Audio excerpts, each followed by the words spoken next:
Hello, guys and girls, or guys and ghouls. Welcome to number 25 of the paranormal investigation stories. This one, the pub, is in Elland in West Yorkshire, and for reasons of privacy, I shall just call it the Barge, as the true identity of the pub, the landlord would rather keep it a secret. Needless to say, it is on the side of the canal. It's a very, very nice place to be, very nice pub indeed.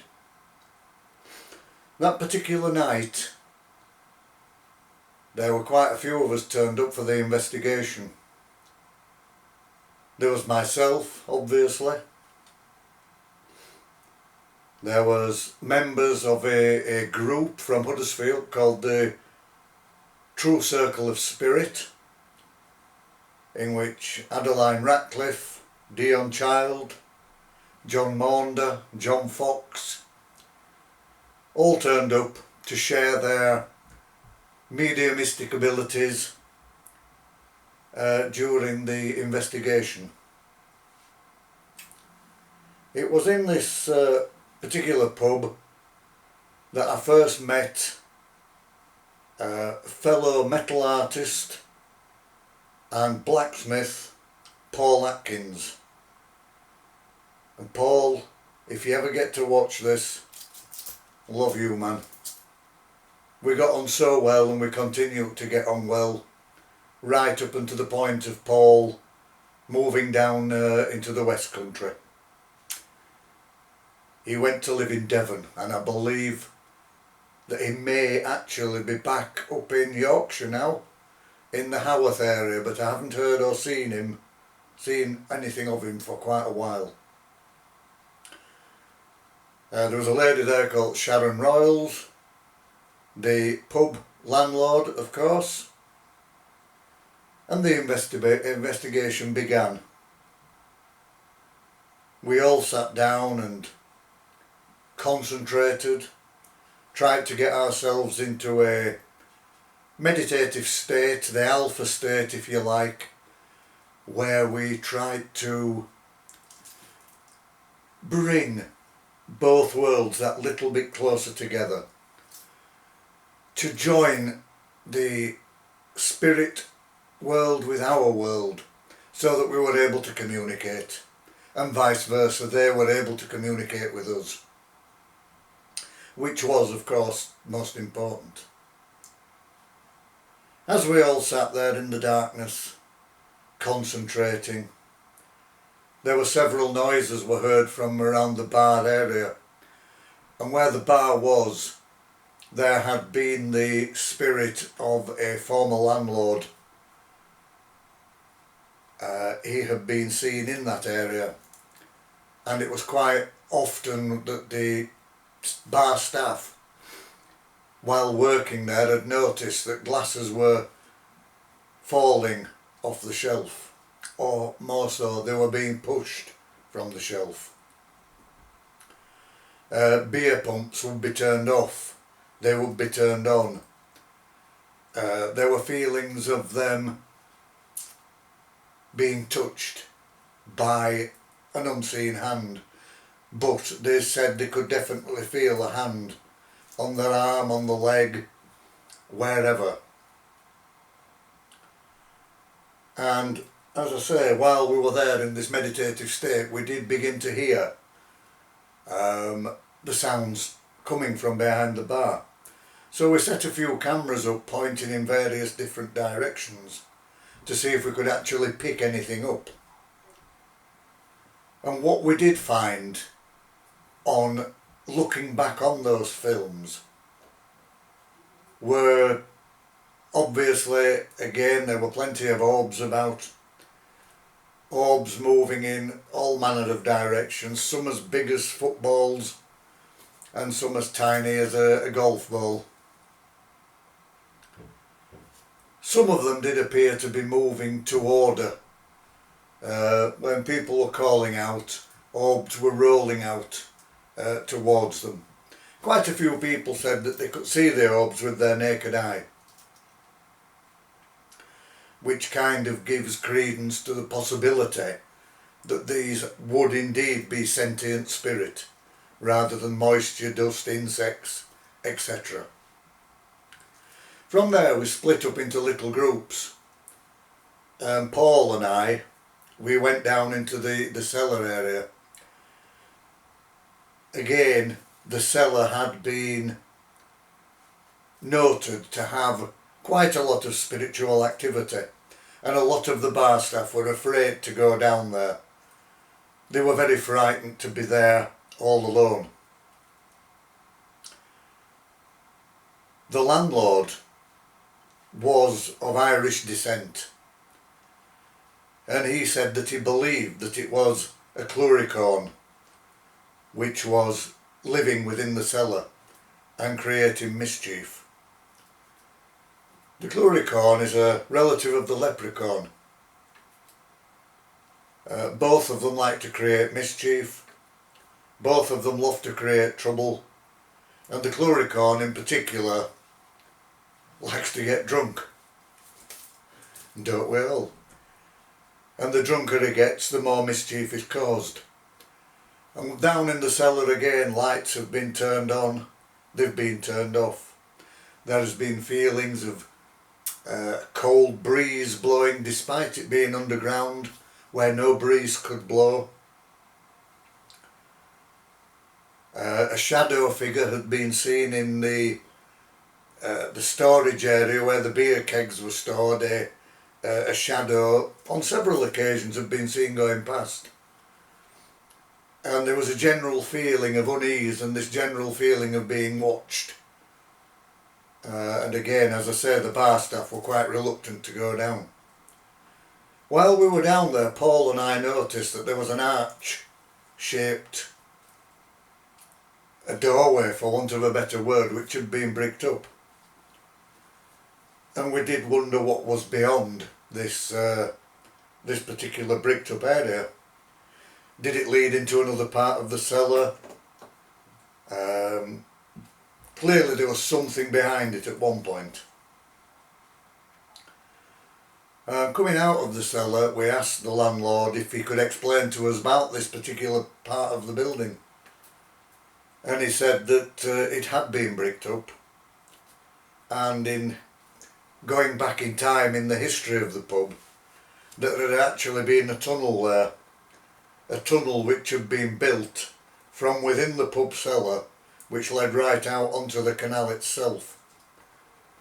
And smugglers coming up the canal with contraband, alcohol, tobacco, spices, etc., etc., would take them up through this arched tunnel into the pub, where they would be distributed and vanish from the view of the customs and excise men. And good on them, I say. And I'm not surprised it happened, and I'm not surprised that it still does. Anyhow, the cellar definitely had a very creepy feeling, and whether it was the alleged Clurichaun, who knows.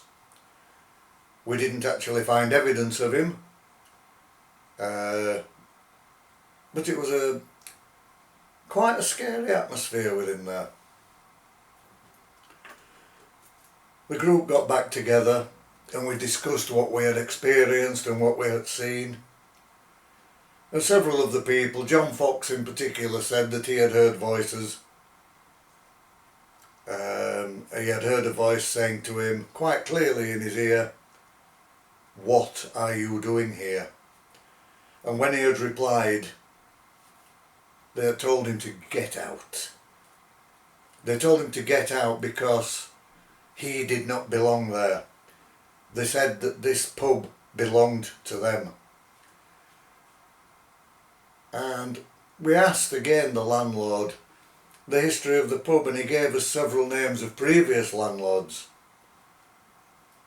So we assume that one of these people who spoke to John was indeed a former landlord. We began to set up an Ouija board where 6 of the gathered people gathered round it, putting their fingers on the planchette, asking for protection of the bright light, and that only good and nothing evil would come through. And as questions were being asked, the planchette began to move, and it did spell out several names. There was one in particular, and judging by the age of the pub and the area that we were in, that Zachariah Taylor would have been a very apt name at that particular point. There was also a Mary Taylor, and there was a Mary Lister, which was spelt out on the board of these people, these spirit people who were still within the pub. And we began to wonder if the Mary Lister was a part of the Lister family who owned Shibden Hall in Halifax.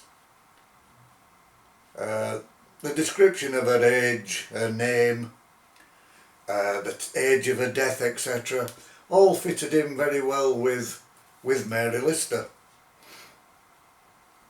Whilst we were doing the Ouija board, we kept asking again, is there anybody here?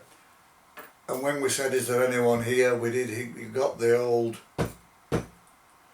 2 knocks. And this carried on with nearly every question that was asked, you'd hear. We did think at one point that it was somebody who was within the investigation team who was doing it. We thought that they were, again, trying to create a little bit of atmosphere. And everyone was carefully watched, and it was nothing to do with any of us. We located the source of the sound, which was a table, and every question, as though being on the table leg, you could hear. So we did put that down to it was actually a paranormal experience, a paranormal event. There's no way to describe it in any other way. As for seeing any spirits, we didn't see anything. No physical manifestations. We saw orbs, we heard voices, we saw a shadow. There were several things that went on during the evening which made us realise that, yes, there definitely was something of a paranormal nature within the pub itself. Now, whether the pub was haunted or not, we did not sure, and the jury is still out on that one. The pub may well be haunted, but it may be haunted by spirits who are in visitation, who turn up for anniversaries, etc., etc. There will undoubtedly be residual energy. And I would like to go back to the pub at some point and concentrate more in the cellar. Because I think that the passageway between the cellar wall and the canal, there must have been so much activity going on back in the day when the smugglers were in and out carrying things, that there's got to be some form of residual energy which will be seen. There must be something that we can hopefully try and catch on camera. That's it for this investigation again. Again, it was a great place to be, a great bunch of people to work with, and as I say, I'd love to do it again. And if you've enjoyed this video, please feel free and subscribe to the channel, click like, please leave me a comment as to what you think of the video, what you think of the content. Is there anything else that you think I should add which could make things more interesting? thank you all again for your time in watching this. I wish you all well. Namaste.